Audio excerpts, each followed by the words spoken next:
говеда и коњи. Месноста била значајна и по одгледувањето на ситен добиток, а квалитетот на овците, пастрмата и наволната ги заживеал старите трговски врски кон Цариград и Солун. Како што тие се повеќе зајакнувале, така и Крива Паланка станала важен пазар и средиште на препродавачите во тоа време, познати како џамбази. Крива Паланка покрај големата трговија со Солун и Цариград станала силна транзитна точка и за стоките што оделе преку неа од други области на Балканот. Покрај тогаш најпознатиот паланечки трговец Стефан Бегликчија, со трговија на овци се занимавале и власите Зико, Коста Ќаја, Никола Ќаја и Санде Влао.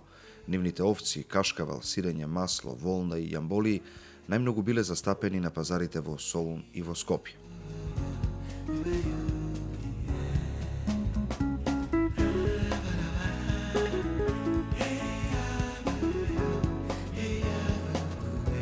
Но дојде време да се спуштиме од планинската убавица, зашто сакавме да видиме што се е можно да се најде на гастрономската карта на Крива Паланка.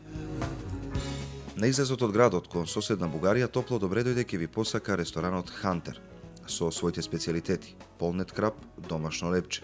Гостилницата Облаче има исто така добра понуда за сладокусите, традиционалната македонска кујна со предзнак врвна. Дека животот во Крива Паланка е динамичен и има за сечи вкус по нешто, говори и директорот на Центарот за култура, кој е задоволен од понудата на културните збиднувања. Многу интересни манифестации во текот на целата календарска година, а за летово многу пријатни изненадувања. Во изминатите неколку години Центарот за култура во општина Крива Паланка организираше повеќе манифестации и успеавме во изминатите 3 години да направиме многу добри манифестации кои што има можност да ги видат граѓаните на општина Крива Паланка и сите граѓани кои што ја посетија Крива Паланка. Тоа се манифестации кои што ги организиравме заедно со општината и со Министерството за култура во рамките, дел беа и од Националната програма за култура на Република Македонија, од Министерството за култура. Тоа се Паланечко културно лето, Великденски културен бран, Топол културен бран. Успеавме да ги возобновиме фолклорниот фестивал кој ќе се одржува во месец август и да започнеме заедно со општината да организираме театарски фестивал. Сите овие манифестации ги организиравме, се потрудивме на граѓаните на Крива Паланка да им понудиме што е можно побогата културна понуда, да бидат опфатени сите дејности, ликовната дејност, да биде опфатена фолклорната дејност, да бидат опфатени театарските дејности, така да има можност да продефилираат многу театри не само од Македонија, туку и од соседните држави како што се од Бугарија, Србија, од Хрватска.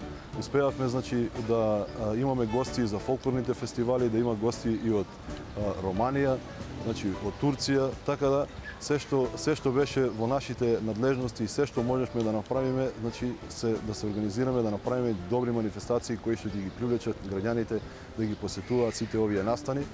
Она што можам да го забележам кај населението е дека има задоволство од она што го прикажуваме, имаме поддршка за она што го правиме и тоа ни дава една сила понатаму да продолжиме.